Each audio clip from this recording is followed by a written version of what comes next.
My life was a postcard, the kind you see in movies, a cozy home in the suburbs, a fulfilling job as a nurse practitioner, and a husband, Mark, who I thought was my other half. We'd been together for 10 years, married for 5.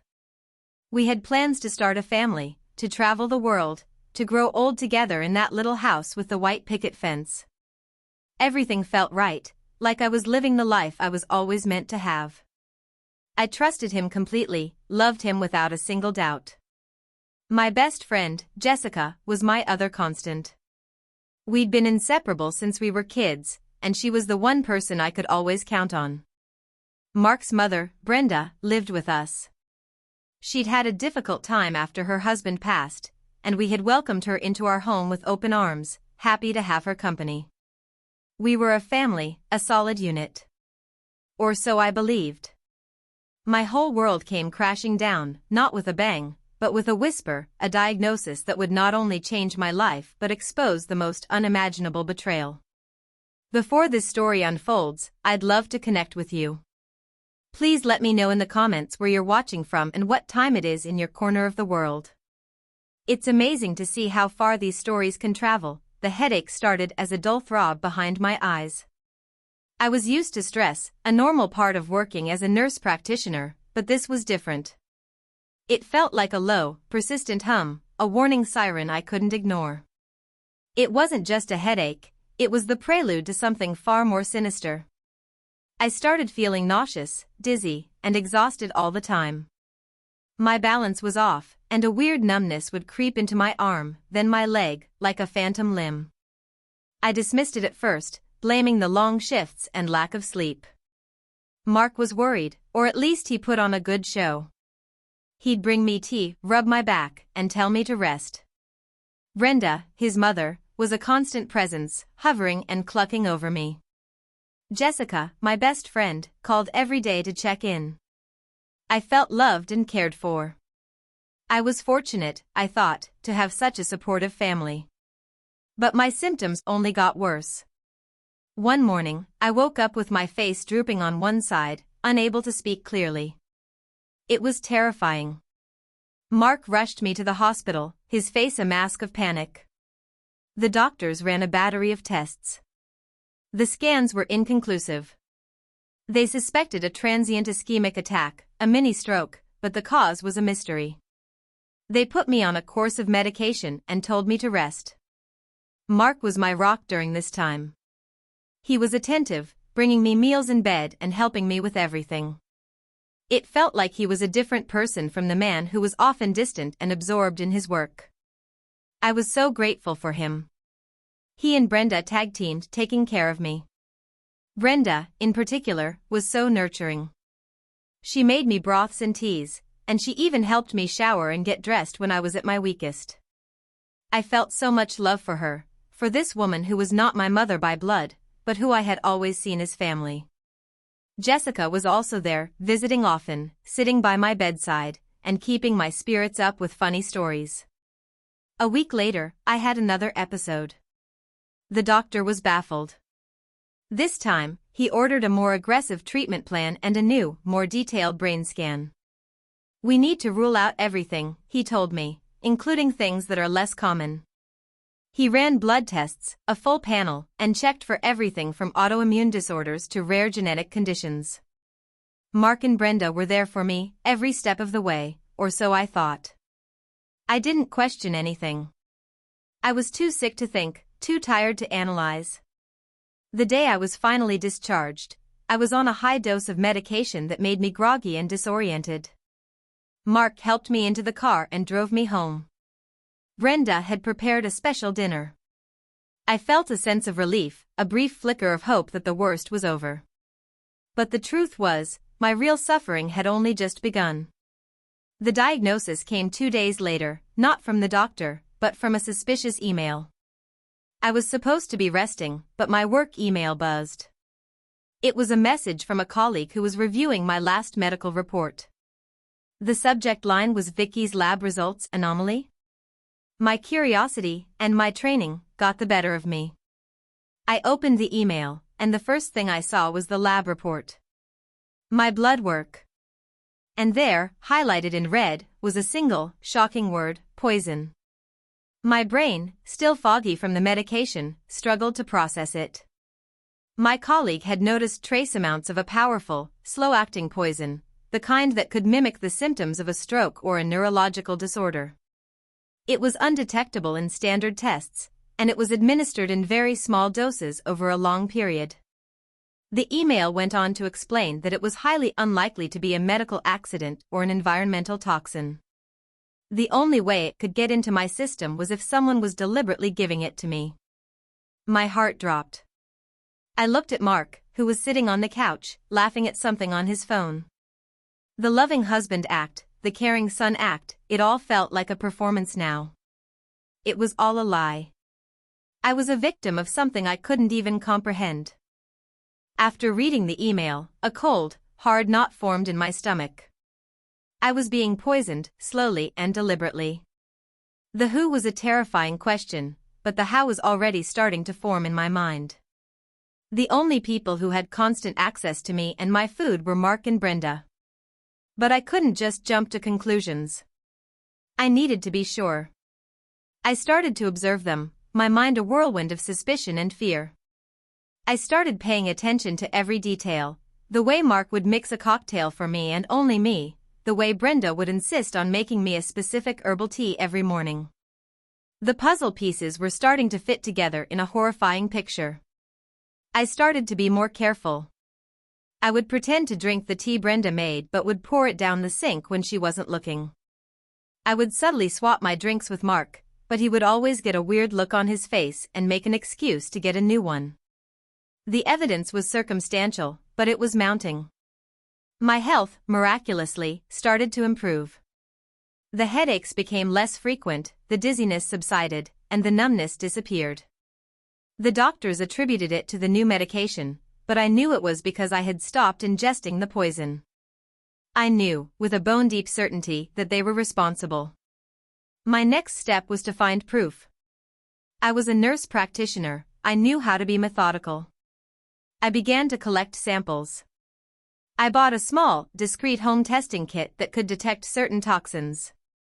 I would take a small sample of the tea Brenda made me, a spoonful of the soup she'd serve, and a sip of the water Mark would bring me, and test them. The results were faint at first, but they were there. The same chemical my colleague had identified in my blood was present in the food and drink they were giving me. I felt sick to my stomach, not from the poison, but from the realization.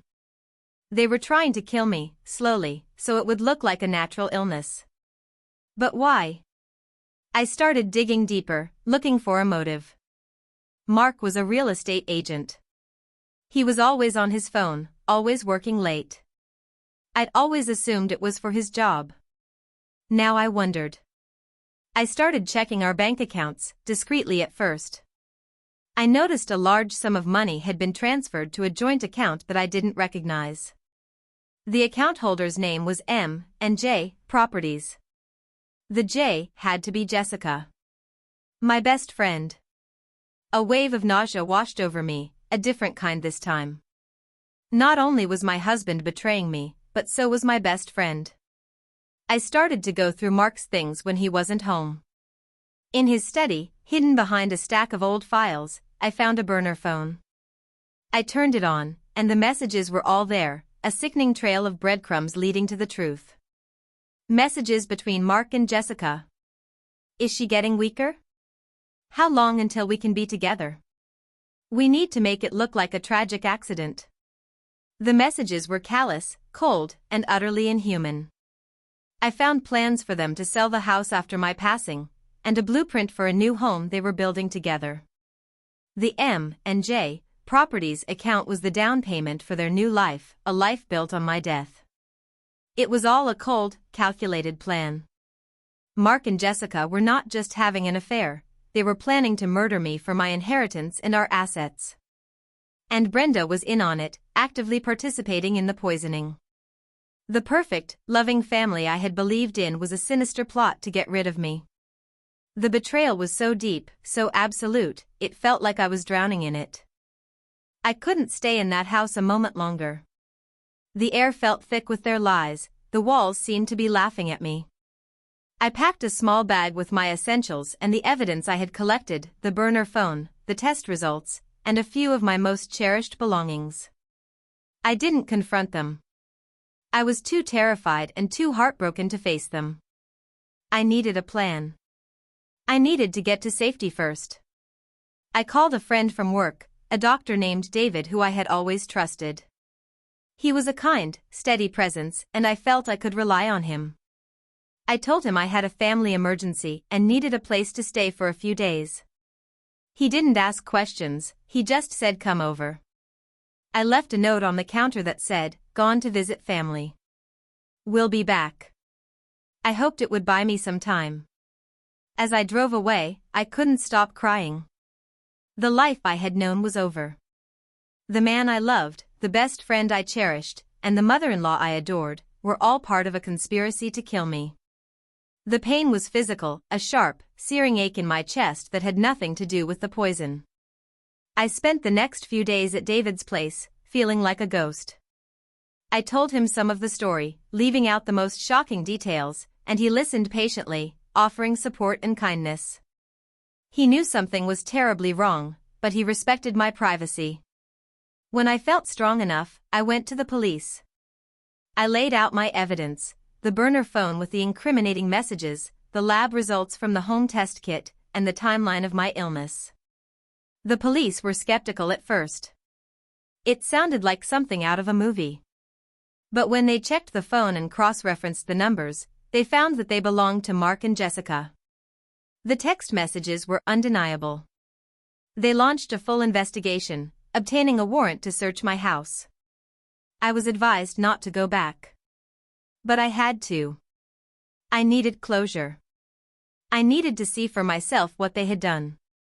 I went back with the police, my heart pounding in my chest. The door was unlocked. The house was empty. Not just empty of people, but empty of everything. All our furniture was gone. All my personal belongings were gone. The framed photos of our wedding, our vacations, our life together, all gone. The curtains, the rugs, the appliances, even the plates and cutlery were gone. It was a hollow shell, a monument to their greed and my naivety. They had liquidated everything, sold it all, and were preparing to disappear with the money. I walked through the empty rooms, the echo of my footsteps a constant reminder of what I had lost.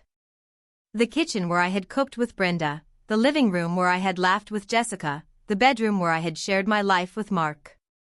It was all a stage, a performance. They had moved out, taking everything that was mine with them, leaving behind a husk. They had assumed I would die and they would inherit everything, but when I left, they realized the jig was up. They had taken what they could and fled.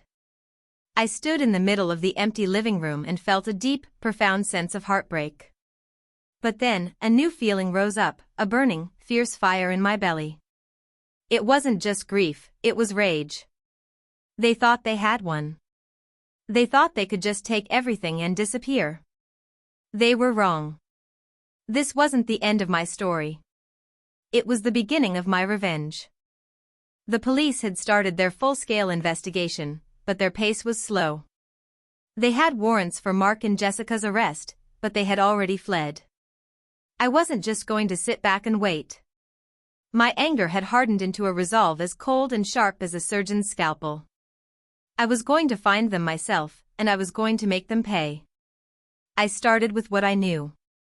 Mark's job. He was a real estate agent.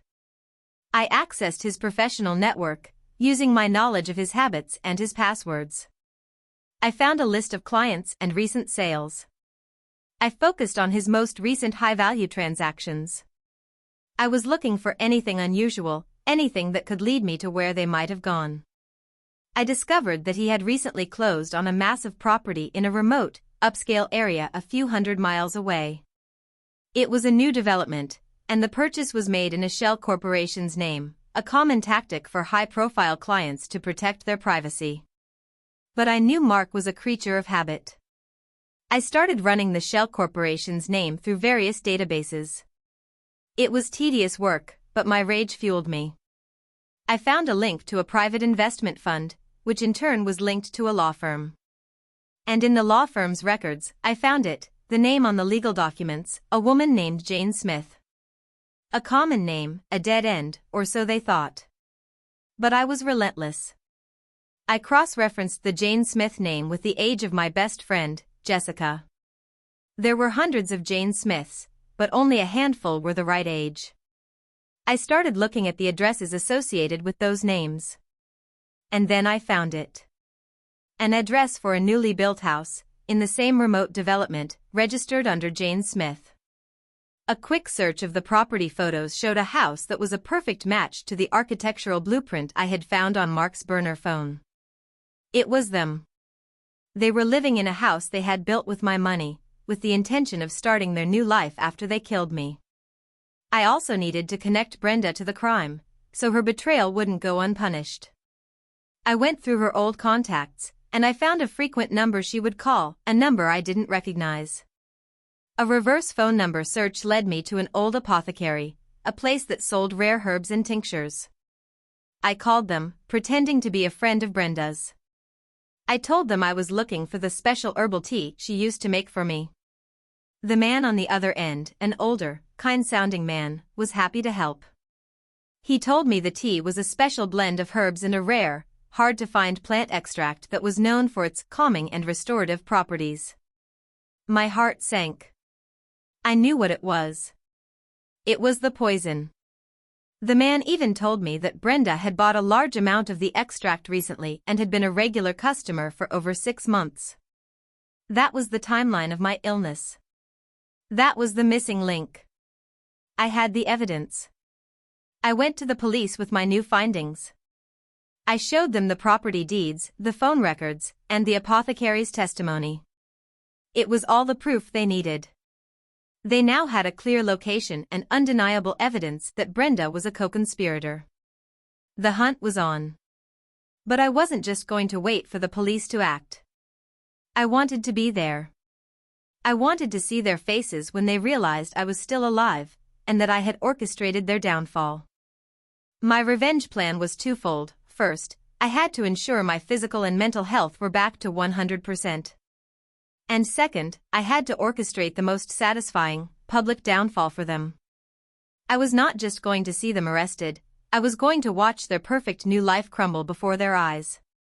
I used my medical connections to get a complete detox. David, the doctor who had helped me, became an invaluable ally. He was a constant source of support, listening to me, and helping me navigate the emotional turmoil. Over the next few months, I built a new life, a stronger, more resilient version of myself. I moved to a new city, got a new job, and found a beautiful apartment. I was healing, both physically and emotionally. The poison had left a mark, but my will to live was stronger. I had nothing to lose and everything to gain. I kept in touch with the police, providing them with updates and tips as I continued my own investigation from a distance. I found out they were hosting a massive housewarming party at their new house. It was an extravagant affair, with hundreds of guests, including all their new neighbors and Mark's business associates. The party was a celebration of their new beginning. I knew that was the perfect moment. It was my stage. I planned my appearance down to the smallest detail. I found out the address, the date, and the time. I booked a flight, rented a car, and got a new outfit. I wanted to look radiant, healthy, and successful. I wanted them to see the woman they thought they had killed, alive and thriving. My outfit was a stunning red dress, a color I knew Mark would hate. I had my hair styled, and my makeup done professionally. I looked like $1 million, the exact opposite of the broken, sick woman they had left behind. I also made a new friend, a journalist named Rachel, who specialized in investigative reporting. I told her the entire story, providing her with the same evidence I had given the police. She was shocked and fascinated. She saw the potential for a powerful story about betrayal and survival. She agreed to be my witness, to document the entire thing. She would be there, discreetly, with a hidden camera, to capture their reactions, to get their story on the record. My plan was to make a grand entrance, to confront them, and to give them a taste of their own medicine, a public humiliation so complete, it would be impossible for them to recover. I was no longer a victim. I was a survivor, a force of nature, and my revenge was going to be a masterpiece. The day of the party, I felt a sense of calm I hadn't felt in months. The fear was gone, replaced by a cold, righteous anger. I was ready. The party was in full swing when I arrived. The house, which I recognized from the blueprints, was even more massive and extravagant than I had imagined. It was a monument to their greed, a house built on my grave. I parked a few blocks away and walked the rest of the way, my red dress a beacon in the twilight. I saw Mark and Jessica laughing with guests, holding champagne glasses, looking like the perfect, happy couple. They had no idea I was coming. Brenda was there too, mingling with guests, her face wreathed in a self-satisfied smile. They looked like they had it all. I walked up to the front door, my heart pounding a rhythm of pure, unadulterated resolve. I didn't ring the bell. I just walked right in. A young woman at the door, one of the caterers, stopped me. "I'm sorry, do you have an invitation?" she asked. I smiled at her, a genuine, warm smile that didn't reach my eyes. "I'm an old friend," I said, my voice steady. "I'm sure they'll be happy to see me." I walked right past her and into the main living area. I scanned the crowd, and my eyes landed on them. They were holding court, the center of attention, their new lives shining brightly. I took a deep breath, and I walked directly toward them. Mark saw me first. His smile vanished. His face went white. The champagne glass in his hand trembled, and he almost dropped it. He looked like he had just seen a ghost. Then Jessica saw me. She froze, her eyes wide with terror. She started to back away slowly, her eyes fixed on me. Brenda, too, saw me, and her face went from a smile to a look of pure, unadulterated fear. The perfect trio. The three people who had tried to kill me, who had stolen my life, and who were now standing before me, exposed and terrified. I stopped a few feet away from them, my eyes fixed on Mark. "Hello, Mark," I said, my voice low and clear. "I see you've been busy." The crowd around them had started to quiet down, sensing the tension. Mark stammered, "Viveki? What are you doing here?" I thought you were with family." I laughed, a sharp, cold sound that echoed in the quiet room. "I was," I said. "But I decided to come back. And I brought some old friends with me." That was my cue. David, my new partner and a brilliant doctor, stepped forward from the back of the room. He was dressed in a suit and carried a small, professional camera. And then, Rachel, the journalist, stepped forward with her film crew. The hidden camera in my jacket was on, and now they were all filming. The crowd was a sea of confused faces, murmuring and whispering. "Mark," I continued, "I want to thank you. You and Brenda tried to kill me, but you failed. You stole my life, my money, and my belongings. But you couldn't take my will to live. You and Jessica planned your whole life together, built on my death, and now, it's all over." Mark's face was a mask of pure panic. Jessica was crying silently, her eyes pleading with me. "And Brenda," I said, turning my attention to her, "the mother who pretended to love me, but who was slowly poisoning me. You were all so good at pretending." Suddenly, the front door burst open, and the police stormed in, with a warrant for their arrest. I had given them my cue to come in and arrest them. The party guests scattered, a mix of shock and confusion on their faces. Mark, Jessica, and Brenda were surrounded by police. Mark started to protest, but one of the officers showed him the warrant. "Mark, Jessica, and Brenda, you are under arrest for attempted murder, grand larceny, and conspiracy." They were cuffed and led away, their faces a mix of rage and disbelief. I stood there, watching them go, the woman they had tried to murder. The look on their faces, the look of pure terror and defeat, was the most satisfying thing I had ever seen. The revenge was complete. The aftermath was a whirlwind. The story went viral. Rachel's exposé on her YouTube channel, featuring my testimony, the police report, and footage from the party, was a sensation. It was a real-life drama, a story of betrayal and revenge that captivated a global audience. Mark, Jessica, and Brenda were tried and convicted.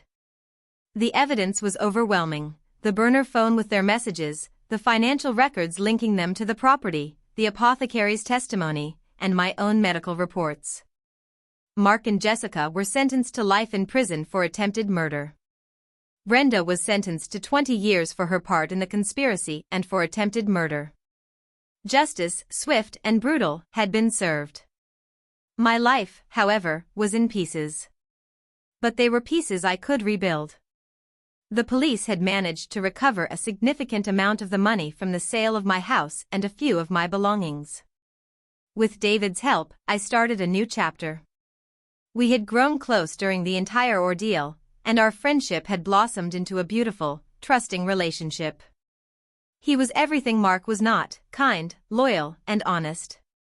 He helped me find my way back to myself, not just the woman I was before, but a stronger, more resilient version. I was no longer defined by my past, by the pain and the betrayal. I went back to my work as a nurse practitioner, but I also started a new passion project, a foundation that helped victims of domestic abuse and financial exploitation. I used my story as a way to raise awareness, to help others who might be in a similar situation. I learned to trust again, to love again, and to live again.